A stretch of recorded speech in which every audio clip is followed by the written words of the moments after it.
थोड़ा आवाज आ रहा है कि पूछ ले एक बार, क्योंकि लोग पूछ रहे हैं कि मीटिंग। हाँ, हेलो गाइस, सबको आवाज़ आ रहा है? हेलो गाइस, यस या नो? यस आ रहा है, राइट? ओके ओके, हम लोग स्टार्ट करते हैं।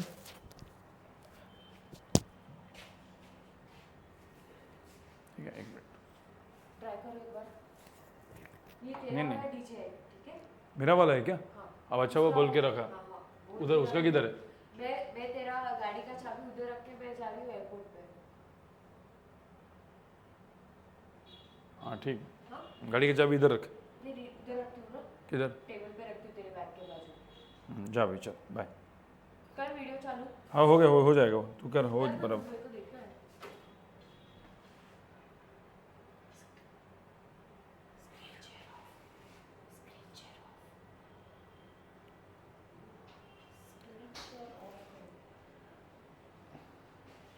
चल हो गया। हेलो गाइस, सबको प्रॉपरली दिख रहा है? एक मिनट, मुझे जस्ट स्टार्ट करने दो।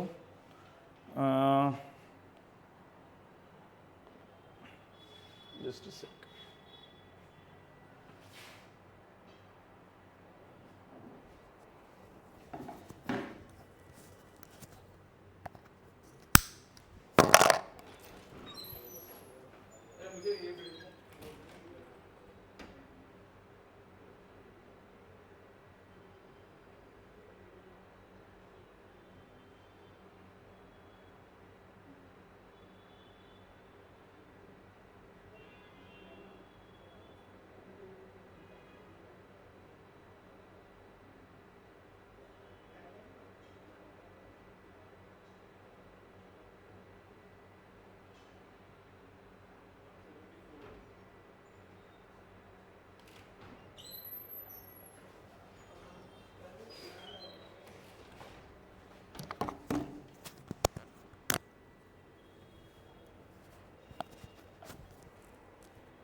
ओके गाइस,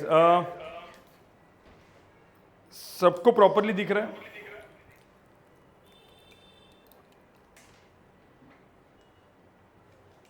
यस नो, सब लोग चैट बॉक्स में लिखो।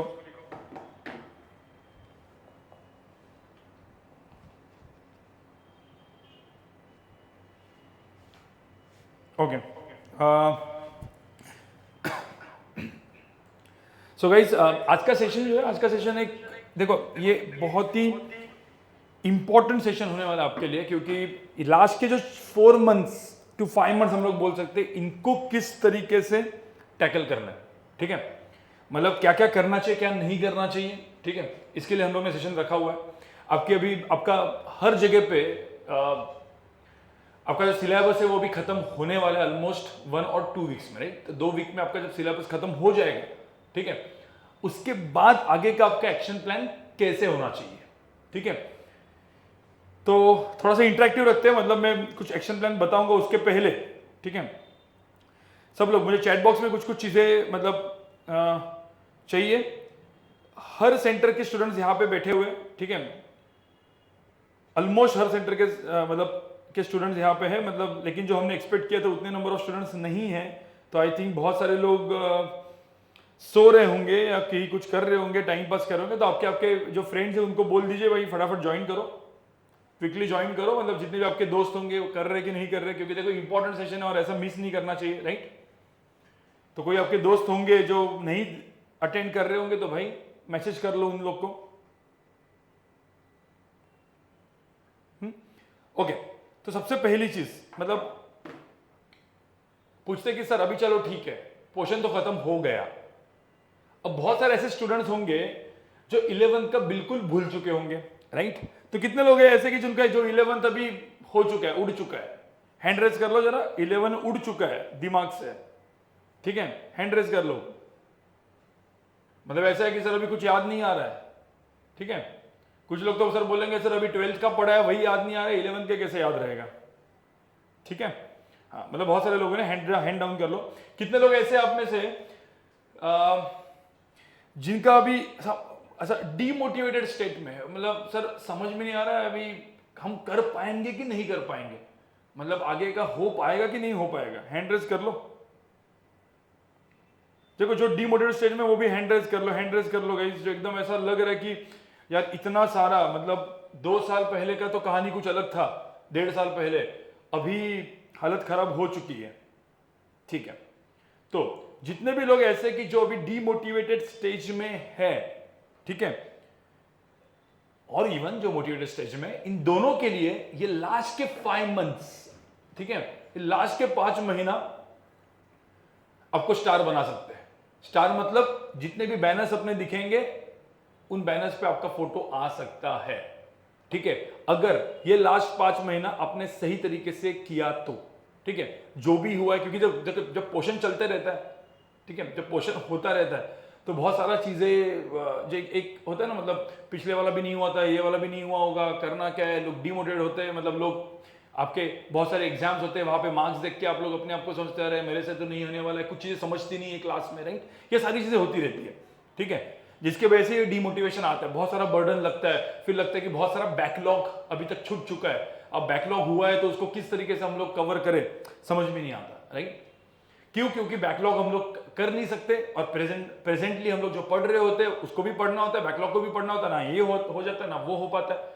अब इन सब चीजों से, ठीक है, आपको कैसे बचे, मतलब और कैसे बाहर है, ठीक है, तो कुछ चीजें मैं बताऊंगा। मतलब before I show the planner, मैं आपको एक 5 मिनट से 10 मिनट आपको अभी एक निश्चय करना है, मतलब अभी आपके दिमाग में डालना है कि मुझे ये करना ही है। ठीक है, ये चीज आपके पहले दिमाग में डालना है। तो सबसे पहली चीज आपको दिमाग में रखनी है, ठीक है, कि जितने भी लोग मोटिवेटेड डिमोटिवेटेड है उनको अभी दिमाग में डालना है कि यस मैं कर सकता हूं, लास्ट के 5 महीना है मैं करके दिखाऊंगा। ठीक है, जो हार मान चुके अंदर से एक डाल दो, मतलब सब लोग मेरे साथ तो बोलो मेरे साथ कि भाई यस मैं कर सकता हूं। देखो मैं आपको सुन नहीं पाता हूं लेकिन आपकी भावना जरूर सुनूंगा, आप लोग बोलो, अंदर से बोलो यस मैं कर सकता हूं। मैं 5 महीने में जेईई मेन एंड नीट जैसे एग्जाम्स में, महाराष्ट्र जैसे एग्जाम्स में अच्छा परसेंटाइल ला सकता हूं। अच्छा परसेंटाइल मतलब जेईई मेन में 96-97 परसेंटाइल प्लस, और नीट में अच्छा गवर्नमेंट मेडिकल कॉलेज या अच्छे ब्रांच में मैं जा सकता हूं। या आप बोलो अभी, क्योंकि जब तक आप बोलोगे नहीं ना तब तक होगा नहीं, मैं आपको मार्क माय वर्ड। ठीक है, अगेन एक बार बोल चुके होंगे, वापस एक बार बोलो यस मैं कर सकता हूं, मेरे पास 5 महीना है, मैं हर एक टाइम पास अलग रखूंगा और मैं करूंगा। अब बोलो, आपकी भावनाएं मेरे तरफ पहुंच जाएगी। ठीक है, तो सबसे पहले खुद को सेल्फ मोटिवेटेड रखो भाई, self motivation is very important. तो सेल्फ मोटिवेशन, कभी भी कुछ ऐसे आए कि भाई नहीं हो रहा है, बोलो अपने आप अंदर कि यस मैं कर सकता हूं। ठीक है, अब सेल्फ मोटिवेशन तो हो गया, मैं कर सकता हूं, लेकिन कुछ नहीं कर रहे हो तो गलत है। कुछ करना मतलब क्या, जैसे अभी अपनी सारी की सारी क्लासेस तो खत्म हो जाएगी, ठीक है, वो प्लानर बताऊंगा मैं, बट जब क्लासेस खत्म हो जाएगी तो आपके पास क्या रहेगा, टाइम रहेगा आपके पास, और उसको हम लोग बोलते हैं सेल्फ स्टडी टाइम। तो सेल्फ मोटिवेशन तो इंपॉर्टेंट है, बट सेल्फ स्टडी भी उतना ही इंपॉर्टेंट है। ठीक है, देखो ये दोनों सेल्फ वाली चीजें ये बहुत इंपॉर्टेंट है। ये 2 चीजें आपकी सही तरीके से होगी तो यस 5 महीने में आप स्टार बनोगे, मतलब जो भी एग्जाम्स आप दोगे उसमें अच्छे मार्क्स आएंगे। अब सेल्फ स्टडी कितनी होनी चाहिए, ठीक है, कितनी होनी चाहिए गाइस, सेल्फ स्टडी कितनी होनी चाहिए, जरा लिखो ना चैट बॉक्स में, लिखो 6 to 8 आवर्स, किसी ने लिखा 12 आवर्स, किसी ने लिखा, अरे डालो ना सब लोग डालो यार, 1-2 नंबर ही तो है, फटाफट डाल दो कितनी होनी चाहिए सेल्फ स्टडी। ठीक है, फिर मैं एवरेज आउट देखूंगा कि कितने आप लोग लिख रहे हो। हाँ, कुछ लोगों ने 6-7 आवर्स, 8 आवर्स, अलग अलग आंसर्स आ रहे हैं।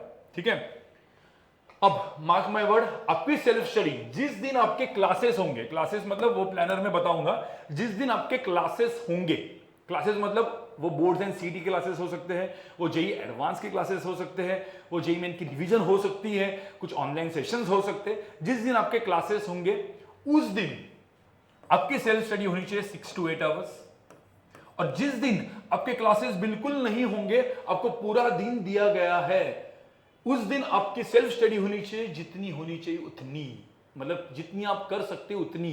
कितनी? Around 13 to 14 hours. अपना जो एक स्टूडेंट था वियान 13 to 14 आवर्स पढ़ता था, और जो लोग भी ये जेई क्रैक करते, नीट क्रैक करते, 13 to 14 आवर्स पढ़ते। कब? When there are no classes, when no classes, पूरा दिन आपके पास है, छुट्टी है, ठीक है, तो 6 घंटा सोने का, 3 से 4 घंटा, 1 घंटी फिजिकल एक्टिविटी करने की, 2-3 घंटा आप खाने का, थोड़ा सा आराम से लेटने का, जो भी होगा। द 13 to 14 आवर्स आपको मिलेंगे when there are no classes, and 6 to 8 hours when there are classes. एक क्लास हो सकती है, 2 क्लास हो सकती है, उसके हिसाब से आपका टाइमिंग एडजस्ट करना है, ठीक है। अब तीसरा सबसे इंपॉर्टेंट पॉइंट है गाइस, सेल्फ स्टडी तो करोगे, मोटिवेटेड तो हो, बट तीसरा सबसे इंपॉर्टेंट पॉइंट है, वो भी सेल्फ से स्टार्ट होता है, ठीक है, और वो होता है सेल्फ एनालिसिस। अब एनालिसिस मतलब क्या? खुद की एनालिसिस करनी बहुत जरूरी है। एनालिसिस किसके ऊपर करोगे? जो भी मैं आपको दिखाने वाला हूं, बहुत सारे टेस्ट होने वाले हैं, बहुत सारा आप किस लेवल पे हो, राइट? तो ये 3 सेल्फ वाली चीजें आप अच्छी तरीके से करोगे तो भाई आप अलग अच्छे लेवल पे पहुंचोगे, ठीक है। तो सबसे पहला क्या था? Self motivation, then self study and then self analysis.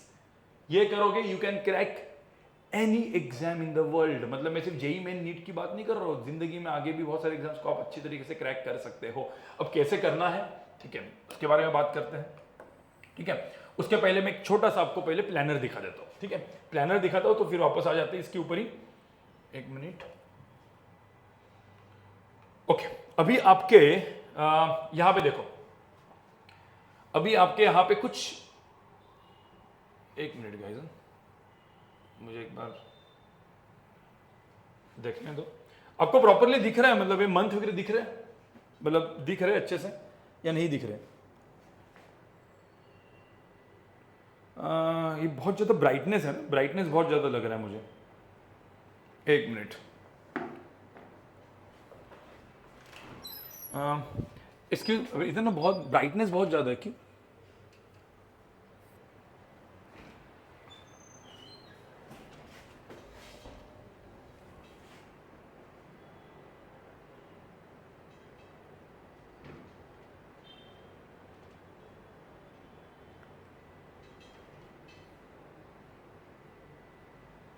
एक मिनट, ब्राइटनेस इज हाई। एक मिनट, मुझे जस्ट चेक करने दो। अभी दिख रहा है क्या?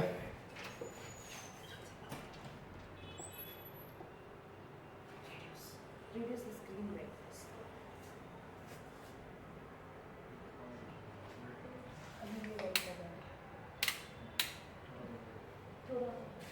अभी दिख रहा है गाइस? अभी दिख रहा है?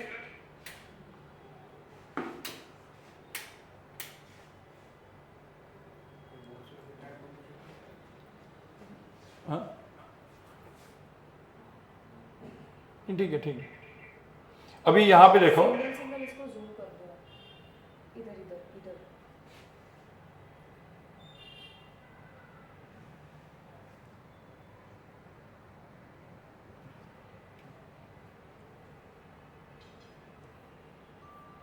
चलो कोई दिक्कत नहीं सर। गाइस यहाँ पे देखो, सब लोग यहाँ पे देखो।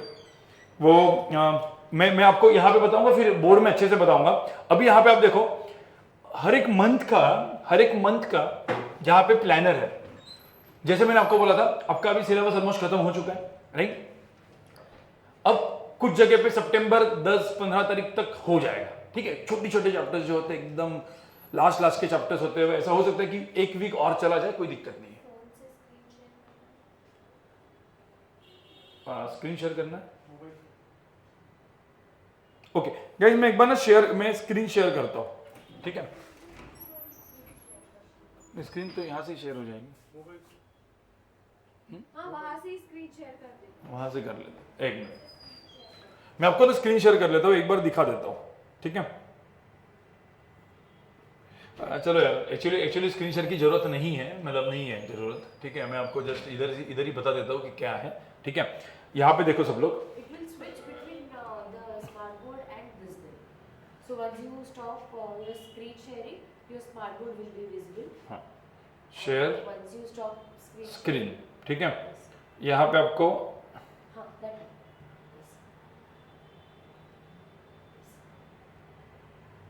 सबको स्क्रीन शेयर में आपको एक बार दिखा रहा हूं, ठीक है, दिख रहा होगा मोस्ट प्रोबेबली, दिख रहा है गाइस? हाँ अभी दिख रहा है ना, ठीक है। अब इसको अच्छे से देखो, ये पूरा का पूरा जो प्लानर है इसको आप अच्छे से देखो, ठीक है। यहां पे देखो वीक वन में सितंबर फर्स्ट वीक से अपने एग्जाम स्टार्ट हो रहे हैं, ठीक है। डेट क्या दिखा है यहाँ पे 3 सितंबर, ठीक है। तो अपना आपका जो फर्स्ट एग्जाम है वो 3 सितंबर को है, ठीक है। डेट के कॉलम में देखो ट्यूसडे एंड सैटरडे, हर अभी सितंबर अक्टूबर नवंबर मिड तक, ठीक है गाइस, एवरी वीक आपके 2 दिन एग्जाम्स होंगे, ट्यूसडे एंड सैटरडे, दिख रहा है ना आपको, ट्यूसडे एंड सैटरडे ये 2 दिन एग्जाम्स होंगे, 3 सितंबर 7 सितंबर। अब यहां पे देखो कौन से टाइप के एग्जाम्स है, टाइमिंग देखो अच्छे से, टाइमिंग 8 to 11 AM आपका जेई मेन एग्जाम है, 8 to 11 AM, क्योंकि आपका एक्चुअल में जेई मेन एग्जाम होता है वो 9 से 12 होता है, मतलब आपको 8 बजे 7 बजे 7:30 बजे सेंटर पे पहुंचना है। तो you should be ready from 7:30 to 8 o'clock, आपको रेडी रहना है। तो आप 8 to, ठीक है, अब यहां पे आप देखोगे 8 to 11 AM आप जेई मेन का एग्जाम दोगे, ठीक है। जो लोग जेई मेन के, अब जेई मेन के जितने भी स्टूडेंट्स होंगे वो 8 to 11 जेई मेन देंगे और 2 to 5 महाराष्ट्र सीईटी पीसीएम देंगे। तो वो उस दिन ट्यूसडे के दिन आपको 2 पेपर देना है, ठीक है, एक 8 to 11, दूसरा 2 to 5। अब दूसरे जो लोग नीट ओरिएंटेड है, तो नीट में अपना बैकअप ऑप्शन क्या होता है, महाराष्ट्र सीईटी पीसीबी। तो आपको नीट एग्जाम देनी है 2 to 5:30, मतलब 2 to 5:20, मतलब 5:30 लिखे, वो एक्चुअली आपको 3 hours 20 minutes का एग्जाम है, ठीक है, which is JEE, which is NEET exam, ठीक है। और आपको महाराष्ट्र सीईटी पीसीबी देना है, वो सुबह देना है, महाराष्ट्र सीईटी पीसीबी, ठीक है। बट इसमें आप देखोगे एमएस सीईटी पीसीबी हमने सिर्फ ट्यूसडे को रखा है, नॉट एवरी थर्सडे। तो आपको वीक में एक ही बार महाराष्ट्र सीईटी पीसीबी देनी है, ठीक है। नीट आपको 2 बार देनी है। मैं अगेन रिपीट करता हूं गाइस, हर वीक में जेई एंड नीट, जेई आप 2 दिन दोगे, ट्यूसडे एंड सैटरडे, ठीक है। जेई मेन दोगे, उसी दिन आपको महाराष्ट्र सीईटी भी देनी है। कोई बोलेगा सर कंपलसरी है क्या? यस कंपलसरी है, क्योंकि जेई मेन का महाराष्ट्र सीईटी का अप्रोच अलग अलग होता है, ध्यान में रखना। तो दोनों देना ही है, ठीक है। तो ट्यूसडे एंड सैटरडे आपका पूरा का पूरा एग्जाम डे होने वाला है भाई, एग्जाम डे मतलब 6 घंटे की आप एग्जाम्स दोगे। एग्जाम का मतलब क्या होता है, प्रैक्टिस, राइट। हाँ, और वो पूरा का पूरा दिन आपका उसी एग्जाम के ऊपर, मैंने 3 चीजें बोली थी, राइट। उसमें तीसरा पॉइंट क्या था, सेल्फ मोटिवेशन था, सेकंड पॉइंट, थर्ड पॉइंट क्या था, सेल्फ एनालिसिस। तो भाई आपको उसके ऊपर एनालिसिस करनी है। तो पूरा का पूरा ट्यूसडे एंड सैटरडे आप सिर्फ एग्जाम्स दोगे और उस पेपर के ऊपर एनालिसिस करोगे। जो लोग एनालिसिस नहीं करेंगे भाई, आपका अब स्टार नहीं बनने वाले हो। स्टार बनना है तो ये करना पड़ेगा, ठीक है। सिमिलरली फॉर नीट 2 to 5:30 देना है, 8 to 11 महाराष्ट्र सीईटी देना है, पीसीबी। लेकिन महाराष्ट्र सीईटी इनिशियली हम लोग ने रोज, मतलब हफ्ते में 2 बार नहीं, एक ही बार रखा हुआ है। ये आपका चलता जाएगा चलता जाएगा चलता जाएगा। देखो नवंबर मिड तक, अब देखो नवंबर 3rd वीक, देखो नवंबर 3rd वीक, तो नवंबर 2nd वीक तक आपके 20 एफएलटीज हो जाएंगे, आपके 20 एफएलटीज हो जाएंगी, 20 फुल लेंथ टेस्ट हो जाएंगे जेई मेन के एंड नीट के। अब उसके बाद 3rd वीक से, क्योंकि अभी जेई मेन आने वाले जैन में, राइट, तो भी आपके नंबर ऑफ एग्जाम्स बढ़ने चाहिए। और मुझे ऐसा लगता है अब 2nd वीक तक आपका पूरा का पूरा पोर्शन अच्छे से रिवीजन होके भी हो जाता है, आपका रिवीजन हो जाएगा, अब सही तरीके से प्रिपेयर करोगे, मतलब तो नवंबर मिड से आपके 3 एफएलटी चालू होंगे, ट्यूसडे, थर्सडे एंड सैटरडे। ध्यान में रखना, जितने एफएलटीज उतनी प्रैक्टिस। तो बहुत ये प्रैक्टिस से क्वेश्चंस है गाइस, ठीक है। तो यहां पे देखो सेम चीज, जो सेम चीज वैलिड है जेई मेन के लिए, नीट के लिए, महाराष्ट्र सीईटी पीसीएम के लिए। अगेन पीसीबी की हम लोग ज्यादा नहीं, पीसीबी की हर वीक में हम एक ही टेस्ट रख रहे हैं, महाराष्ट्र सीईटी पीसीबी, राइट, क्योंकि नीट तो आप सब लोग देने वाले हो, तो नीट में आपका प्रैक्टिस हो जा रहा है। तो ये चलता रहेगा जनवरी तक। अब देखोगे यहाँ पे जनवरी तक, अब जिस तरीके से मतलब ऐसा हो सकता है, ये थोड़ा सा जनवरी का मंथ में चीजें वेरी हो सकती है, क्योंकि यहाँ पे जेई मेन का डेट निकलने वाला है, एग्जाम कब है वो अपने को पता चलेगा, बोर्ड की एग्जाम पता चलेगा।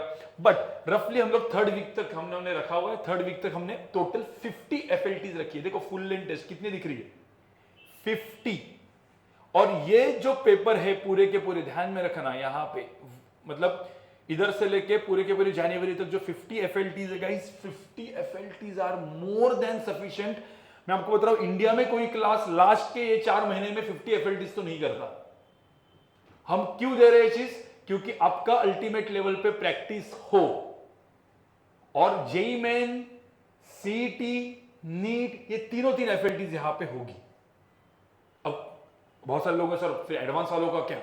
यस, एडवांस वालों के लिए आपको हर संडे यहां पे आप देखोगे, एवरी संडे, ठीक है, जो कोई एडवांस के लिए अपीयर करना चाहता है उसमें यहां पे आपको दिख रहा है ना, क्या दिख रहा है? एडवांस की FLT स्टार्ट होगी अक्टूबर से। देखो सितंबर से तो आपकी ये FLT चालू हो गई, अक्टूबर से आपकी स्टार्ट हो जाएगी एडवांस की FLTs, बट वो होगी एवरी संडे।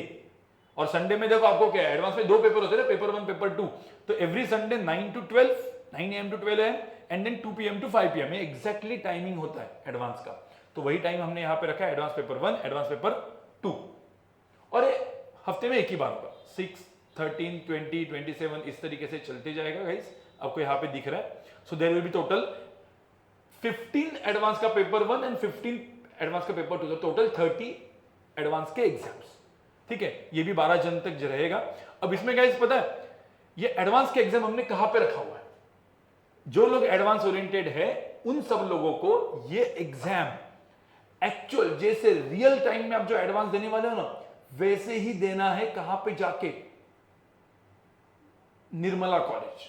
तो ये संडे का एग्जाम आपका निर्मला कॉलेज में रहेगा, ठीक है। तो निर्मला कॉलेज में प्रॉपरली सब कंप्यूटर सेटिंग रहेगी, आपको कंप्यूटर में और बैठना है, और जो माहौल होता है एग्जाम माहौल, एग्जाम हॉल में, वही माहौल आपके लिए क्रिएट किया जाएगा, और ये एग्जाम्स वहां पे आपको जाके देने हैं, ठीक है गाइस। इतने एग्जाम्स आपको देने, सबको एग्जाम समझ में है ना, कितने एग्जाम्स है और कब से स्टार्ट होंगे? इसके अंदर के भी जो डाउट्स आएंगे वो भी मैं आपको यहां पे अच्छी तरीके से इसका क्लियर कर देता हूं, ठीक है। इसके डाउट्स जो आएंगे, मतलब डाउट्स मतलब सर बोलेगा सर इसमें पोर्शन क्या होगा, कैसे होगा, क्या होगा, ठीक है, ये सब कुछ चीजें।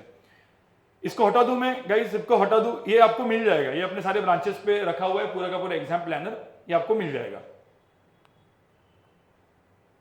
शेयर स्क्रीन हटा दूं गाइस, यस नो लिख दो भाई, सब लोग को दिख गया ना,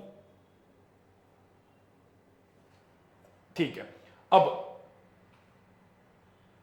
एक चीज और मुझे आपको मेंशन करनी है, जिस वक्त आपके एडवांस के एग्जाम्स होंगे संडे को, ठीक है, तो कोई बोलेगा सर लेकिन आपने बोर्ड्स के लिए क्या किया है? महाराष्ट्र सीटी तो ठीक है, बट बोर्ड्स के लिए लिखना भी तो होता है, प्रैक्टिस तो होती है, बोर्ड्स के लेक्चर तो चलने वाले हैं। बोर्ड्स के लिए संडे को आपका डिस्क्रिप्टिव मतलब लिखने वाला एग्जाम होगा एवरी संडे, एंड वो तो हम लोग स्टार्ट करेंगे अभी से, जस्ट आफ्टर गणपति। गणपति से गणपति के बाद एक हफ्ते के बाद every Sunday you will have what? Board exam. Board exam मतलब रिटर्न एग्जाम, मतलब आपको आके डिस्क्रिप्टिव आंसर्स लिखने हैं, ठीक है।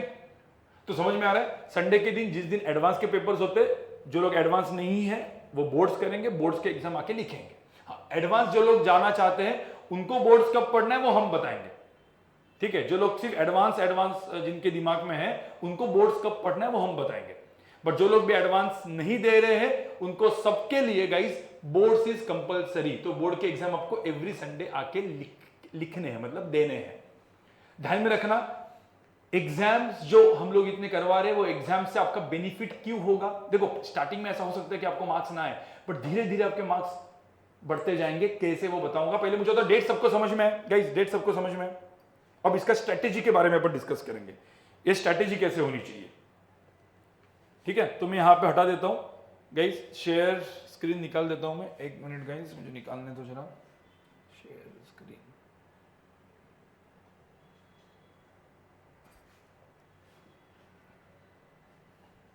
ठीक है, चलो बैक टू अपना,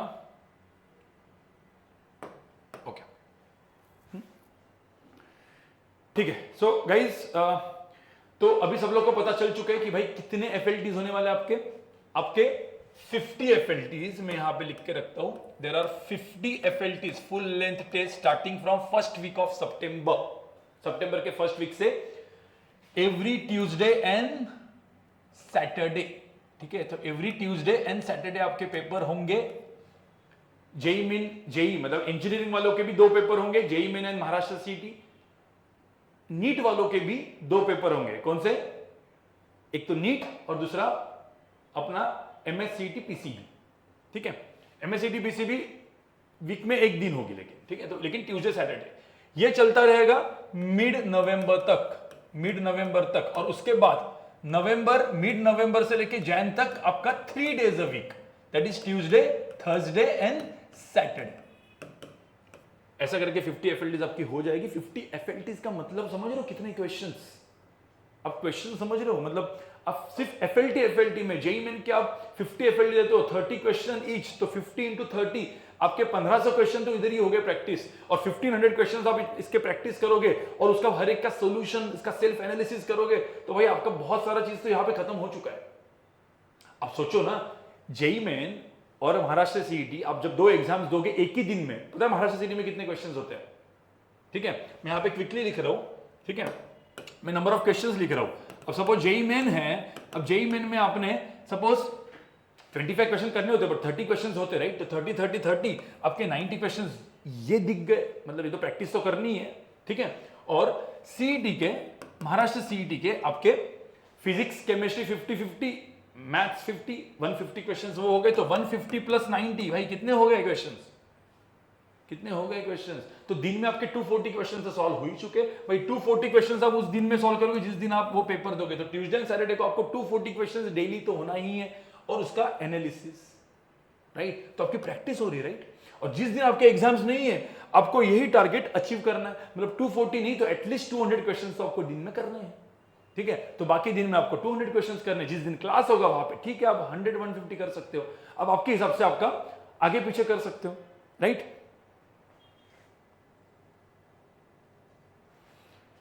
जेई मेन पेपर अभी देखो, वो तो आप जब जेई मेन का कोई बोला सर इंटरमीडिएट लेवल का होगा, एडवांस लेवल का होगा, जेई मेन लेवल का होगा, थोड़ा सा टफ हो सकता है, कभी कभी थोड़ा सा कम भी हो सकता है, डिपेंड करता है। एनटीए भी तो ऐसे ही करता है, कभी कभी टफ रखता है, कभी कभी इजी रखता है, कभी कभी मीडियम लेवल रखता है, तो वैसे ही आपके पेपर्स होंगे। अब क्वेश्चन मार्क क्या है गाइस, ये मैंने तो बता दिया, बट सबसे इंपॉर्टेंट है 3 पॉइंट्स, राइट? कोई बोलेगा सर टेस्ट पेपर तो आपने रखे, लेकिन पढ़ना कैसे है? मतलब सेल्फ स्टडी कैसे करनी चाहिए, सेल्फ एनालिसिस कैसे करनी चाहिए? सर मोटिवेशन तो ठीक है सर, हम लोग बोलते रहेंगे, ठीक है, यस मैं कर सकता हूं, बट अभी इंपॉर्टेंट है पढ़ना कैसे है, ठीक है। तो गाइस पढ़ने का मैं सिंपली लास्ट के 3 से 4 महीने के पढ़ने के कुछ टिप्स दूंगा, ठीक है, एक 5 से 10 मिनट में, और फिर खत्म कर लेंगे हम लोग, ठीक है गाइस। तो पढ़ना के सर कितना घंटा पढ़ना है, तो यहां पे सबसे इंपॉर्टेंट है आपकी जो सेल्फ स्टडी होगी, ठीक है, मैं एवरेज आउट बोल रहा हूं, एवरेज आउट मतलब कुछ दिन 6 to 8 आवर्स होगी, कुछ दिन 13 to 14 आवर्स होगी, तो मैं एवरेज आउट उसको 10 आवर्स पकड़ लूं, तो आपकी 10 आवर्स की सेल्फ स्टडी होनी चाहिए। अब 10 घंटे की जब सेल्फ स्टडी होगी, ठीक है, तो उसमें करना क्या है, ठीक है, तो उसमें आपको ना आपके 11th एंड 12th के पोर्शन को डिवाइड करना है, ठीक है। कैसे करना है? तो सबसे इंपॉर्टेंट चीज, जैसे आपने जो लोग अभी तक अच्छे से पढ़े नहीं है और उनको है नहीं यार मेरे को डे 1 अभी मुझे पढ़ना चालू करना है, जो हुआ वो पाप था, अभी मैं अच्छे से करूंगा, राइट? तो आपको सबको क्या करना है उस केस में अभी जो करंट 12th का पोर्शन हुआ है, ठीक है, तो 12th का पोर्शन एंड 11th का पोर्शन दोनों को साथ में रखना है, साथ में रखना है, मतलब ऐसा नहीं सिर्फ 12 करते गए, सिर्फ 11 करते गए, ठीक है। जैसे मैं फिजिक्स की बात करूं तो 11th में मैकेनिक्स है, राइट? अब मैकेनिक्स 1 साल पहले पढ़ चुके, जो आप पूरा का पूरा भूल चुके होंगे। अभी हम लोग को क्या करना है, पहले मैकेनिक्स के नोट्स उठाने।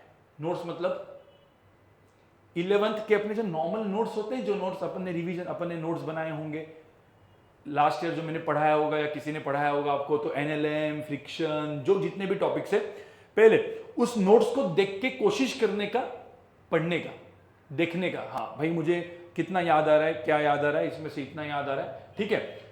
अब आपको नोट से याद नहीं आ रहा है तो क्विकली एक छोटा सा उसका 1 शॉट रिवीजन का वीडियो देख सकते हो आप, जो भी आपका फेवरेट चैनल हो, 1 शॉट रिवीजन लेक्चर्स, पूरा का पूरा लेक्चर्स देखना ही नहीं है, ऐसा समझो आप। 1 शॉट रिवीजन के लेक्चर्स हमारे भी पूरे के पूरे बने हुए हैं, ठीक है, मैं आपको कुछ लिंक भेज दूंगा, ठीक है। कहीं पे आपको लगा कि कुछ किसी और का 1 शॉट रिवीजन अच्छा लग रहा है, बहुत सारे यूट्यूबर्स है, राइट, उसमें आपको एक अच्छा फेवरेट यूट्यूबर मिला कि हाँ जिनका वीडियो आपको बहुत अच्छा लग रहा है, but 1 shot you should not spend more time, मतलब ऐसा नहीं है कि हाँ न्यूटन लॉज ऑफ मोशन 3 घंटा लेके बैठ गए, नहीं, ठीक है। तो अब मैं यहां पे आपको पकड़ता हूं, सेल्फ स्टडी आपको दिन में आपको 2 सब्जेक्ट्स करने हैं। तो 5 आवर्स का मैंने आपको बताया कि 5 आवर्स, जैसे आपने फिजिक्स एंड केमिस्ट्री चूज किया, एग्जाम्पल, कभी आप फिजिक्स मैथ भी कर सकते हो, कभी केमिस्ट्री मैथ भी कर सकते हो। सिमिलरली केमिस्ट्री बायोलॉजी, केमिस्ट्री मतलब फिजिक्स बायोलॉजी जो भी है, आपने 5 आवर्स फिजिक्स को दिया। अब कोई बोला सर कितना टाइम रिवीजन होना चाहिए और कितना प्रैक्टिस होना चाहिए। कुछ लोग क्या करते हैं पता है, फिजिक्स उठाएंगे, चलो सर मैं 5 घंटा पढ़ रहा हूं और पूरा 5 घंटा वीडियो देखते रहेंगे। अभी आपका लास्ट के 4 महीना वीडियो डिपेंडेंस बिल्कुल कम होना है। आपका video dependence should not be more than 20% of your time. मतलब 5 आवर्स में से 1 घंटे से ज्यादा आपको वीडियोस देखने ही नहीं। वीडियो मतलब क्या, वीडियो विथ रिवीजन या बुक से रिवीजन। कुछ लोग होंगे जिनको बहुत ही भूल चुके होंगे, उनको कभी कभी थोड़ा सा सपोर्ट लगता है वीडियो का, but not more than 1 hour, क्योंकि अभी आपको आपके बुक से पढ़ना है। आपका रिवीजन आपको मैक्सिमम कहां से करना है, आपके नोटबुक से, जिसमें आपने चीजें लिखी हुई है, या फिर उसके रेफरेंस बुक। जैसे हम लोग बोलते हैं ना, जेईई मेन में बहुत सारे लोगों ने डीसी पांडे खरीदा होगा या सिंगेज होगा, तो डीसी पांडे का देखना है। नीट वालों ने मतलब कुछ लोगों ने एररलेस लिया होगा, दिशा लिया होगा, जो भी पब्लिकेशन आपके पास होंगे, एमटीजी पब्लिकेशन, जो भी आपके पास रेफरेंस बुक होगा, वहां से थ्योरी पढ़ो, वहां की पूरी फॉर्मूले लिस्ट बनाओ। तो मतलब एक एग्जांपल, ये 5 आवर्स आप किस तरीके से पढ़ोगे, max to max 1.5 hours revision होगा, रिवीजन ऑफ द टॉपिक्स। अब एक एक टॉपिक के ऊपर करना नहीं है आपको सेक्शन वाइज लेना है। जैसे आपने बोला सर मैं सिर्फ काइनेमेटिक्स पढ़ूंगा आज, नहीं, टाइम है ही नहीं अपने पास उतना। मैकेनिक्स पार्ट 1 पार्ट 2 डिवाइड किया आपने, अपने मैकेनिक्स पार्ट 1 में चलो, पहले आपने 2-3 चैप्टर्स ले लिए, kinematics, Newton laws of motion, friction, 3 topics, और उसके साथ स्केलर वेक्टर जोड़ दिया। अब ये 3 से 4 टॉपिक जो थे, इन 3 टॉपिक्स का आपने 1.5 आवर्स में रिवीजन किया, फटाफट देखा, कुछ बेसिक चीजें आपने लिख दी, कुछ फॉर्मूलेज होंगे उसमें से आपने फटाफट फॉर्मूले भी नोट डाउन कर लिए एक सिंगल पेजर पे, ठीक है। तो आपका वो रिवीजन हो गया। तो सिंगल पेजर में आपने 3-4 चैप्टर्स या 2-3 पेज पकड़ लो, Newton laws of motion single page, friction single page, kinematics single page, तो 3 पेजेस में आपका पूरा का पूरा रिवीजन आपने 1.5 आवर्स में करके लिया। और बाकी बचे हुए 3.5 आवर्स में आपको क्या करनी है, प्रैक्टिस, क्वेश्चन प्रैक्टिस, ठीक है। और कोई बोलेगा सर क्वेश्चन प्रैक्टिस कैसे किया जाता है, क्या करना चाहिए, कितना टाइम स्पेंड करना चाहिए हर क्वेश्चन पे। याद है मैंने आपको पहले बोला था, 1 साल पहले जब स्टार्ट किया तो मैंने बोला था एक क्वेश्चन के ऊपर 15 मिनट डालो, 20 मिनट डालो, आधा घंटा डालो, 45 मिनट डालो। अभी नहीं, एक क्वेश्चन के ऊपर आपको मैक्सिमम, ठीक है, पर क्वेश्चन, ध्यान में रखना, पर क्वेश्चन 1 क्वेश्चन आपको मैक्सिमम 2 से 3 मिनट डालने हैं बस। तुम बोलोगे सर 2 से 3 मिनट में तो हमारा होगा नहीं, क्लिक ही नहीं होगा हमको। बहुत सारे लोगों को ऐसा प्रॉब्लम है ना सर, सब कुछ समझ में आता था, आया है, बट क्वेश्चन सॉल्व नहीं होते। प्रॉब्लम है कि नहीं है गाइस, मुझे बताओ, कितने लोगों को सब कुछ समझ में आता है लेकिन प्रॉब्लम सॉल्व नहीं होते, क्वेश्चन सॉल्व नहीं होते? कितने लोगों को प्रॉब्लम है, हैंड रेज कर लो एक बार। कितने लोग ऐसे कि जिनको समझ में आता है, हम रिवीजन कर लेंगे, हाँ समझ में आ गया, न्यूटन लॉज ऑफ मोशन में एफबीडी सर याद आ गई, फ्रिक्शन में सब वो म्यूएस म्यू के याद आ गया, बट क्वेश्चन ही नहीं सॉल्व होते सर, मैक्सिमम लोगों को, राइट। बहुत सारे लोगों ने हैंड रेज किया है, राइट। तो क्या करना है मैं आपको बताता हूं, ठीक है। और ये चीजें मंत्र है आपके लिए, ध्यान में रखना, ये चीज करोगे हो जाएगा। आपको ये जो मैंने आपको क्वेश्चन प्रैक्टिस करने दिए ना, इतना चीज समझो, आप लोगों को एक टॉपिक के, जैसे न्यूटन लॉस ऑफ मोशन की बात करूं मैं, न्यूटन लॉस ऑफ मोशन के 100 क्वेश्चंस आपने सॉल्व किए। कितने? 100 क्वेश्चंस, बट 100 क्वेश्चन आपने पूरे सॉल्व नहीं किए। क्या हुआ, आपने एक क्वेश्चन को देखा, आपने 1 से 1.5 मिनट देखा, आपको वो क्लिक नहीं हुआ, मतलब आपको नहीं चमका। क्लिक होना मतलब समझ लेना, स्ट्राइक नहीं हुआ, कोई दिक्कत नहीं, आपको तुरंत उसका सोल्यूशन देखना है। पहले 1 से 1.5-2 मिनट से ज्यादा आपको अभी टाइम नहीं स्पेंड करना है, आपको 2 मिनट के बाद क्विकली उसका क्या देखना है, सोल्यूशन देखना है, ठीक है। जैसे सोल्यूशन देखा, ओके, आपको हिंट मिल गई, अब क्वेश्चन सॉल्व करो और सोल्यूशन बाजू में रखो, क्वेश्चन सॉल्व करो जी बैठ के हाथ, और वो क्वेश्चन को मैक्स टू मैक्स मतलब 2 to 3 मिनट, 2 मिनट में आपने उसको देख लिया, 1 मिनट में आपका सोल्यूशन देख लिया, और more not less than 5 minutes अंदर आपने क्वेश्चन को क्या कर दिया, सॉल्व कर दिया। अब ऐसा करोगे तो अब ये मैंने 5 मिनट थोड़ा सा अच्छा लेवल का क्वेश्चन था, अभी वही लोअर लेवल का क्वेश्चन होगा तो आपका 1.5 मिनट में, 1 मिनट में भी हो जाएगा, क्योंकि जेईई मेन में नीट में लोअर लेवल के क्वेश्चन भी तो होते, तो 1 मिनट में होगा कुछ, 2 मिनट में होगा कुछ, 3 मिनट में होगा, तो मैंने आपको एवरेज टाइम 2 से 3 मिनट बोला है। गाइस ध्यान में रखना, every chapter, each chapter, every chapter ऐसा पकड़ लो आपको रफली अराउंड 100 क्वेश्चंस विथ सॉल्यूशन आपके हो जाने चाहिए। जब आप 100 क्वेश्चंस के सॉल्यूशंस के साथ हो जाओगे, आप देखोगे तो आपको उस चैप्टर के कितने टेक्निक मिले बताओ भाई। 100 टेक्निक मिले ना, मतलब उसी चैप्टर को सॉल्व, उसी चैप्टर के क्वेश्चन सॉल्व करने के 100 अलग अलग तरीके मिले। आपको पता है जेईई मेन नीट में कुछ जेईई एडवांस की तरह सब कुछ अलग नहीं आता। यही 100 क्वेश्चन का मिक्स मैच करके आपको क्वेश्चन मिल जाएगा। कहां पे? टेस्ट में। और वही चीज टेस्ट में आपको देखना है। टेस्ट में तो खुद सॉल्व करोगे, राइट? टेस्ट में खुद देखोगे, हाँ ये मेरे से होगा कि नहीं होगा मेरे से, और उसका फिर एनालिसिस करोगे।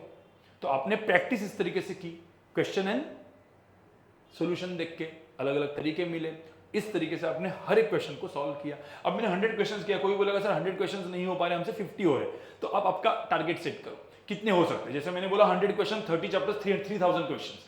अब बोलेगा सर अपने पास टाइम नहीं 3000 क्वेश्चन करने का, हाँ बट मैं 1500 क्वेश्चन कर सकता हूं, तो yes you have to set your target, minimum should be 50 questions. एक चैप्टर के मिनिमम क्वेश्चंस कितने होने चाहिए? 50 क्वेश्चंस मिनिमम है, minimum, these are minimum questions. एक चैप्टर के इतने क्वेश्चंस तो होने ही हैं। मैक्सिमम 100, 150 जितना चाहिए उसके हिसाब से जा सकते हो, आपका स्पीड है, राइट? इस तरीके से इसको प्रिपेयर करना है। तो अगेन मैं जस्ट एक क्विकली रिवाइज करता हूं आपको, मैंने क्या बोला। 5 आवर्स आप एक टॉपिक को दोगे, एक सब्जेक्ट को दोगे, तो 5 आवर्स में से 1.5 hours for revision, 3.5 hours for practice, क्योंकि रिवीजन बहुत इंपॉर्टेंट है, अदरवाइज आपको क्लिक ही नहीं होगा। आप डायरेक्ट क्वेश्चन उठाने करना चालू कर दे तो कुछ भी याद नहीं आने वाला आपको, राइट? तो रिवीजन तो होना ही चाहिए। रिवीजन क्या हो सकती है? आपके नोटबुक से रिवीजन हो सकती है, नोट से, और उसके बाद में एक रेफरेंस बुक रखो, रेफरेंस बुक से रिवीजन होगी। बिल्कुल ही नहीं समझ में आया तो ही वीडियो को लो, one shot kind of revision के वीडियोस। Understood guys? सब लोग को इतना क्लियर हो गया? ठीक है।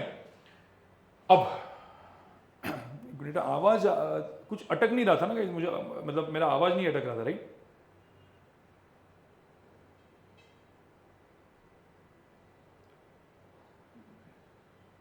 शायद से थोड़ा सा अटका था, ठीक है, बीच में लैग किया था, लेकिन तो लास्ट का मतलब जस्ट मैंने यही बताया कि मतलब मिनिमम कितने क्वेश्चंस होने चाहिए पर चैप्टर। और ये सेम चीज वैलिड है आपकी किसके लिए? फिजिक्स के लिए, केमिस्ट्री के लिए, मैथ्स के लिए, बायोलॉजी के लिए, सब सब्जेक्ट्स के लिए। बायोलॉजी का थोड़ा सा डिस्क्रिप्टिव जाएगा, मतलब आपको बहुत सारा चीजें नोट्स बना के रिवीजन करते रहना पड़ेगा, ठीक है, जो आपके बायोलॉजी के टीचर्स ने आपको अच्छे से बताया ही होगा, ठीक है। अब इंपॉर्टेंट क्या है गाइस? इंपॉर्टेंट क्या है? सबसे इंपॉर्टेंट मुझे 2 पॉइंट्स के बारे में और बताना था, ठीक है। ये तो आप करते जाओगे सेल्फ स्टडी। एग्जाम्स कैसे देने हैं, एग्जाम कैसे दे रहे हैं, ठीक है। और ये चीज होती है गाइस, ये चीज होती है, ठीक है। सर कितने मार्क्स आने चाहिए एग्जाम में, कितने मार्क्स आने चाहिए, ठीक है। अब ये बहुत ही 2 इंपॉर्टेंट पॉइंट मैं आपके सबके लिए बोल रहा हूं, क्योंकि ये एकदम क्रूशियल है। उसके बाद अपन खत्म करेंगे, उसके बाद आतिफ सर आपसे 2 मिनट बात करेंगे और खत्म करेंगे। बट ये 2 एग्जाम एकदम सिंपल चीजें मैं जो बता रहा हूं, ध्यान में रखना। सबसे पहली बात, मैं यहां पे मैं एक एग्जांपल देख रहा हूं जेईई मेन का, ठीक है। अब कोई बोलेगा सर जेईई मेन में सर मुझे ना 95 to 98, अभी कोई एक एवरेज स्टूडेंट है, देखो क्लास में कुछ टॉपर्स है। टॉपर्स मतलब जो लोग एडवांस के लिए पढ़ रहे हैं, जो लोग को अच्छा कुछ करना है, नीट में भी जो लोग एम्स के लिए प्रिपेयर कर रहे हैं। बट ऐसा होता है कि सर हमको ना जेईई मेन में सिर्फ सिलेक्शन चाहिए, अच्छा एक 95 to 98 परसेंटाइल आने चाहिए। क्या सर आ सकते हैं 95 to 98%? आपको पता है 95 to 98 परसेंटाइल के लिए कितना स्कोर चाहिए? अलग अलग शिफ्ट में वेरी करता है, बट जेईई मेन में स्कोर चाहिए 130 to 150 मार्क्स, इतना स्कोर चाहिए, ठीक है, टू गेट 95 to 98 परसेंटाइल। जिसके अंदर आपको एनआईटीज हो एकदम अल्टीमेट वाली एनआईटीज नहीं मिलने वाली है, आपको एनआईटीज कुछ गांव वाले मिलने वाली है, ठीक है। एनआईटी श्रीनगर, मणिपुर है, वो टियर 3 एनआईटीज, टियर 2 एनआईटीज, लेकिन सुनने में अच्छा लगता है ना, 95 to 98 परसेंटाइल मुझे आ गया, 95 96 परसेंटाइल आ गया, राइट। तो इतने मार्क्स आपको सपोज चाहिए, कैसे लेके आ सकते हैं? आपको पता है प्रॉब्लम क्या होता है? आपने एक वर्ड सुना है एग्जाम फियर नाम का? एग्जाम फियर, एग्जाम फियर किसके वजह से होता है पता है? What is exam fear? मतलब एग्जाम फियर आ गया सर, समझ में नहीं आया कैसे करना है। गाइस मैक्सिमम लोग एग्जाम फियर के वजह से परफॉर्मेंस अच्छा नहीं कर पाते, एग्जाम फियर मतलब जिस दिन आपके एग्जाम है भाई कुछ चमकता ही नहीं है, सब कुछ ब्लैंक हो गया, एग्जाम फियर बोलते हैं उसको। हाँ, कुछ हाथ पैर काम ही नहीं कर रहे, एग्जाम फियर हो गया। ठीक है, जो पढ़ा था ठीक है वो सब भूल गया, मतलब ब्लैंक हो गए, राइट। कुछ इजी क्वेश्चंस भी डिफिकल्ट लगने लगे एग्जाम के दिन। तो ये एग्जाम फियर हटाना है आपको। ये एग्जाम फियर आता क्यों है, कोई बोल सकते क्या एग्जाम फियर आता क्यों है? एग्जाम फियर पता है क्यों आता है? क्योंकि आप आपके एक्सपेक्टेशंस, ठीक है, आपके राइट जो एक्सपेक्टेशंस होते हैं ना, वो आप आपका राइट गोल सेट नहीं कर पाते। क्या होता है, क्लास में एक बच्चा होता है, ठीक है, जिसको आउट ऑफ 300 280 आते, किसी को 250 आते, आप उनको देखते हो, इनको तो 250 280 आ गया। सिमिलरली फॉर नीट सेम चीज, 720 में से किसी को 650 आ रहा है, तुमको 300 आ रहा है। अब बच्चा क्या करता है, यार जेईई मेन में मुझे तो यार आ रहा है 100 मार्क्स, ठीक है, आपको पूरे थ्रू आउट 2 इयर्स 100 मार्क्स आते गए, और आपका लास्ट में एक्सपेक्टेशन क्या हो गया, नहीं मुझे 250 लाना है।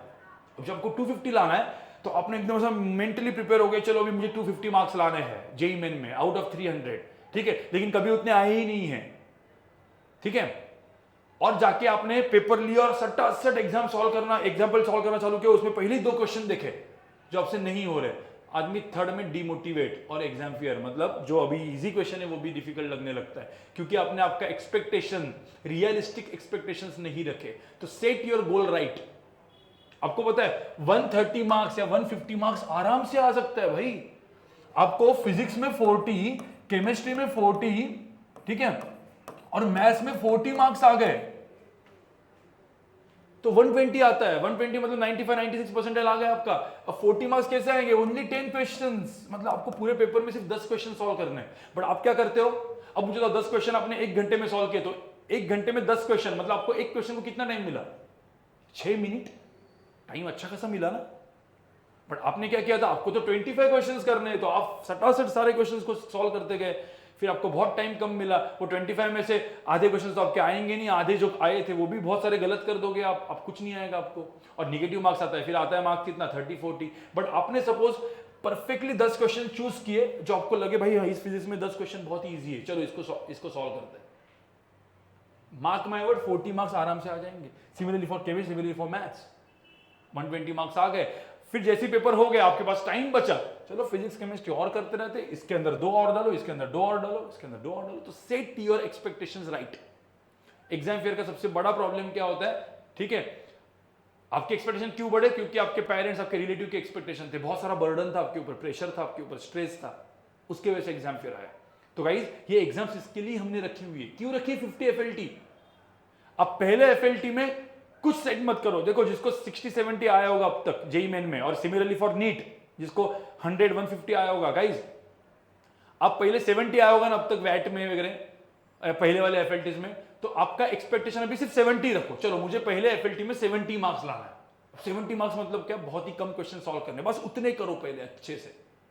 नेक्स्ट FLT में 70 का 75 जाओ, चलो एक क्वेश्चन में और अच्छा करूंगा और सही करूंगा, नेक्स्ट FLT में 2 क्वेश्चन करूंगा। आप 50 FLTs है भाई, 70 से 200 पहुंचोगे या 250 पहुंचोगे, समझ में आ रहा है? तो हर एक पेपर में आपका एक्सपेक्टेशन बढ़ाते जाओ 5-5, 10-10 मार्क में, ठीक है, ज्यादा मार्क्स नहीं। आपको अभी 70 है, अगले FLT में जो 150 लाना है, नहीं गाइस, पहले 70 सिक्योर करो, फिर टाइम बचा 80 करो, 90 करो पेपर में, राइट। और इस तरीके से आप आपकी स्ट्रेटेजी बनाओगे तो आपको आराम से मैं आपको बता रहा हूं, आप आपके गोल की तरफ पहुंचोगे, और ये जो परसेंटाइल मैंने आपको लिखा है वो बिल्कुल आएगा, ठीक है। ध्यान में रखना, जो अभी FLT फुल लेंथ टेस्ट है, तो मुझे एक सिर्फ बताना है, ये फुल लेंथ टेस्ट में सबसे जो पहला पेपर, दूसरा पेपर आपको आने वाला, आपका रिवीजन हुआ नहीं होगा, ये तो full length full syllabus test होने वाली है। कोई दिक्कत नहीं भाई, पूरा का पूरा सिलेबस नहीं, जितना आपको आता है उतना अटेम्प्ट करके आओ। आपको समझ में है, सपोज आपका 30% सिलेबस खत्म हुआ है, आपको पहले FLT में 80 मार्क्स है, चलेगा, 50 मार्क्स है, चलेगा, कोई दिक्कत नहीं है। एटलीस्ट आप एक जगह पे 3 घंटा बैठोगे तो सही, राइट। तो FLT सिलेबस नहीं हुई होगी तभी भी देनी है। हाँ, ऐसा हो सकता है कि सितंबर मंथ के सारे जो FLTs है उसमें आपको मार्क्स अच्छे ना आए, कोई दिक्कत नहीं, जितना आता है उतना अटेम्प्ट करके आओ। बाकी जितना भी नहीं आता उसका प्रैक्टिस करो, मेमोरी रिकलेक्शन करो, ठीक है, बहुत सारी चीजें होती है वो आप कर सकते हो। ओके गाइस, बस मुझे इतना ही बताना था, ठीक है। बाकी एग्जाम फियर ना हो इसीलिए 50 एग्जाम्स रखी। इन 50 एग्जाम्स को वही सराउंडिंग, वही एटमॉस्फेयर ऐसा है कि आप एक्चुअल में आपकी जेईई मेन की एग्जाम दे रहे हो, नीट की एग्जाम दे रहे हो, उस तरीके से एग्जाम्स को दो, तो वो जो सराउंडिंग वाला फैक्टर निकल जाएगा। चिल होके एग्जाम दो, चिल होके एग्जाम देने की कोशिश करो, मतलब एकदम स्ट्रेस एंड बर्डन नहीं होना चाहिए। अब कोई होगा सर चिल हो नहीं पाते हम लोग इतना, क्योंकि स्ट्रेस तो सर आता है। हाँ, तो जिसको भाई एकदम जो आदमी ना जिसको स्ट्रेस आता ही नहीं है, एग्जाम में तो ऐसे ही जाके दे रहा हूँ, गाइस सपोज आपको स्ट्रेस नहीं है, मतलब आपने कुछ पढ़ाई नहीं है, आप सीरियस नहीं हो, तो स्ट्रेस आना बहुत अच्छी बात है, मतलब आपने पढ़ाई की या आप आपके करियर को लेकर सीरियस हो, ठीक है। तो स्ट्रेस तो बिल्कुल आना चाहिए, बट उसको अपने को कंट्रोल करना है। स्ट्रेस की वजह से बाकी आपके मार्क्स हैम्पर नहीं होनी चाहिए, राइट। उसके लिए मैंने आपको चीजें बोली, ठीक है। एक लास्ट का एडवाइस देके जा रहा हूं मैं। कोई सपोज एग्जाम में ब्लैंक हुआ तो एक छोटा सा 10 सेकंड का मेडिटेशन होता है। पता है आपको क्या करना है? आपको उल्टी गिनती करनी है, 10 9 8 7, ऐसा आंखें बंद करने का, 10 नंबर, 9 नंबर, 8 नंबर, 7 नंबर, ऐसा करके 1 नंबर तक जाने का, एकदम ब्लैंक, कुछ सोचना नहीं है, सिर्फ नंबर के ऊपर ध्यान देना है। ये 10 सेकंड में आपका वापस आप बैक ऑन ट्रैक आओगे, ठीक है। तो इस तरीके से आपको, मतलब कोई ब्लैंक हुआ, कोई डर गया, कोई हाथ पैर चल नहीं रहे, तो ये भी करना है। तो एक इन बिटवीन 10 सेकंड्स का मेडिटेशन का भी प्रैक्टिस अभी कर लो ना, ट्राई मारो इन एफएलटीज के अंदर, राइट। सराउंडिंग हो गया, मेडिटेशन से आप वापस ट्रैक पे आ गए और गोल अपने सही सेट किया, रियलिस्टिक गोल सेट किया। ये 3 चीजें करो तो आई थिंक मुझे लगता है कि एग्जाम फेयर नाम की कोई चीज होगी ही नहीं, ठीक है गाइस। बाकी आतिफ सर आपको कुछ बोलना है? मतलब मेरा तो हो गया, अपन तो मिलते रहेंगे, कोई किसी को कुछ है, कुछ बात करनी है तो यस, आपके पास नंबर तो है ही, मैसेज करो, कॉल करो, बात करेंगे हम लोग, ठीक है गाइस। यस, और best luck guys, best luck everyone. Atif sir, sound इसमें आ रहा है ना सर? यस आ रहा है इसमें। दिस इज कनेक्टेड टू ये ठीक है, ये yes. Everyone, am I audible properly? Let me open my Zoom जिसमें क्लैरिटी हो जाए। Yes. Hello. Yes. Audible. Yes. Very good. So बस we are wrapping it up. एक सिंपल सा पॉइंट यहाँ पे पेरेंट्स भी हैं तो मैं ऐड करना चाहता हूँ। आई गेस सबके साथ पेरेंट्स हैं, काफ़ी बार मैंने क्लास में भी बताया। सी, ये जो 50 एग्ज़ाम्स हैं, ठीक है, जो पहला एग्ज़ाम है that is for practice. 50 exams के एंड तक आते आते आपके पास इम्प्रूवमेंट का स्कोप है। मोस्ट ऑफ द स्टूडेंट्स सोचते हैं कि पहला एग्ज़ाम खराब गया, नेक्स्ट 10 एग्जाम्स नहीं देते हैं, पहले पूरा प्रिपेयर करते हैं, well and good, then give the exam, ठीक है। तो प्रिपेयर करने के बाद जो एग्ज़ाम देने वाले हैं वो actually JEE Main, NEET, CET है। तो नेक्स्ट 4 मंथ्स के जितने एग्ज़ाम हैं, consider it as your net practice. अब नेट प्रैक्टिस में क्या होते हैं? नेट प्रैक्टिस में एक्सपेरिमेंट करना ज़रूरी है। एक्सपेरिमेंट मीन्स सितंबर मंथ हर एक एग्ज़ाम में कुछ अलग करने का ट्राई कीजिए, कुछ डिफरेंट, मतलब उससे आपको पता चलेगा कि आपके लिए क्या वर्क कर रहा है। जस्ट एग्जांपल, कोई मैथ्स पहले देता होगा तो वो फिजिक्स पहले दे, केमिस्ट्री पहले दे, या वाइस वर्सा, ठीक है। ये इस तरह के प्रैक्टिस सितंबर मंथ में करना चाहिए, उससे ऑब्जर्वेशन, उसकी एनालिसिस करनी चाहिए, ठीक है। दूसरा most important point for all the student, for all the parents, अगर मैं सीधे सीधे पूछूं, रिप्लाई करना, सीधे सीधे पूछूं कि मुंबई में, अगर मैं मुंबई की बात करूं तो सबसे ज़्यादा सिलेक्शंस किस बैच से होते हैं, या अगर मैं इंडिया लेवल पे बात करूं तो सबसे ज़्यादा सिलेक्शंस किस बैच से होते हैं? कोई बताएगा? चैट में मुझे बताए, एनीवन? चैट में मुझे बताए किस बैच से सबसे ज़्यादा सिलेक्शंस होते हैं। ओके, कुछ लोग बोल रहे हैं एडवांस बैच, कुछ लोग बोल रहे हैं, अलग अलग नाम आ रहे हैं मेरे पास, ठीक है, ठीक है। टॉपर्स बैच, लेकिन कोई मेंस बैच, लेकिन एक नाम बिल्कुल करेक्ट आ रहा है, ड्रॉपर्स या रिपीटर्स बैच। इंडिया लेवल पे सबसे ज़्यादा सिलेक्शंस होते हैं ड्रॉपर्स या रिपीटर्स बैच पे। और अगर मैं मुंबई की बात करूं मुंबई की, स्पेसिफिकली मुंबई, तो सबसे ज़्यादा सिलेक्शन जो दिखते हैं लोगों को वो दिखते हैं 3 इयर्स बैच। 3 इयर्स बैच का मतलब जिन्होंने 10th से पढ़ना शुरू किया। तो जानते हो ये बैच क्या करते हैं? ये बैच क्या करते हैं? 10th में 11th का पढ़ते हैं, 11th में 12th का पढ़ते हैं, और 12th में क्या करते हैं? या हमारे रिपीटर्स बैच क्या करता है? Repeaters batch as well as 3 years batch अपने लास्ट के 6 to 12 मंथ्स में सिर्फ और सिर्फ टेस्ट देता है। मतलब आप किसी भी बड़े से बड़े कोचिंग में चले जाइए, उनमें लास्ट 6 to 10 मंथ्स सिर्फ और सिर्फ टेस्टिंग होती है और वो बच्चे रिजल्ट निकालते हैं। तो रिजल्ट निकालने का सबसे इम्पॉर्टेंट चीज़ है टेस्ट देना, टेस्ट को एनालाइज करना, ठीक है? मतलब जितना ज़्यादा टेस्ट दे सकते हैं, जितना ज़्यादा उसको एनालाइज कर सकते हैं, और हर टेस्ट में छोटी छोटी improvement will make your career. मतलब next 6 to 8 months consider as you are repeating. आपका सिलेबस कंप्लीट हो गया है, what you guys are doing, revision and testing. तो as in you are repeating the course, ठीक है? और बहुत अच्छी बात है, बहुत अच्छी बात है। मतलब अगर मैं मुंबई की बात करूं तो मुंबई के आई डोंट थिंक कि किसी भी कोचिंग का सिलेबस अभी तक ओवर होने वाला होगा। Almost I have taught in very big coachings as well. उनका सिलेबस ओवर होता है नवंबर दिसंबर आकर के। वो जनवरी में जब फर्स्ट अटेम्प्ट देते हैं तो विदाउट रिवीजन, विदाउट टेस्टिंग। आप लोगों के लिए बहुत अच्छी अपॉर्चुनिटी है नेक्स्ट 4 मंथ्स में। खुल के टेस्ट दीजिए, खुल के रिवाइज कीजिए, और हर एक टेस्ट में माइन्यूट इम्प्रूवमेंट कीजिए। मीन्स हर एक टेस्ट में अगर आप 4 मार्क्स का भी इम्प्रूवमेंट करते हैं तो you have the improvement scope of minimum 100 to 200 marks. 100 marks का इम्प्रूवमेंट का स्कोप है। या अगर आप हर वीक का टारगेट रख लेंगे तो भी you will have lots of scope. Okay, so ये स्कोप के माइंडसेट के साथ पूरे सितंबर मंथ का टेस्ट दीजिएगा। सितंबर मंथ के एंड होने पे वापस एनालाइज कीजिएगा पूरे मंथ का, और इस तरह से टारगेट सेट कीजिएगा, ठीक है? So this is for parents as well, कि मैं रिक्वेस्ट करूंगा पेरेंट्स से कि by the end of September, by the end of 1 month टेस्ट, everyone please come and meet us 1-to-1 with the kids performance, with the student performance. पिछले 1 महीने की performance हमारे पास रहती है, आपके पास भी रहेगी। उस 1 मंथ की परफॉर्मेंस हम लोग साथ बैठ के एनालाइज करेंगे, और नेक्स्ट 1 to 1.5 मंथ्स दिवाली तक का प्लान बनाएंगे। फिर नवंबर में जब 3 टेस्ट इन अ वीक आ जाएगा तब की प्लान बनाएंगे, एंड दिसंबर planning. Okay, yes, so let's everyone wrap it up.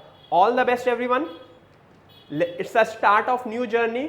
Test, give as many tests as possible। Marks कम आ रहे हैं, still utilize that time. Okay, yes, चलो गाइस मिलते हैं। I am ending the session. Yes, bye everyone.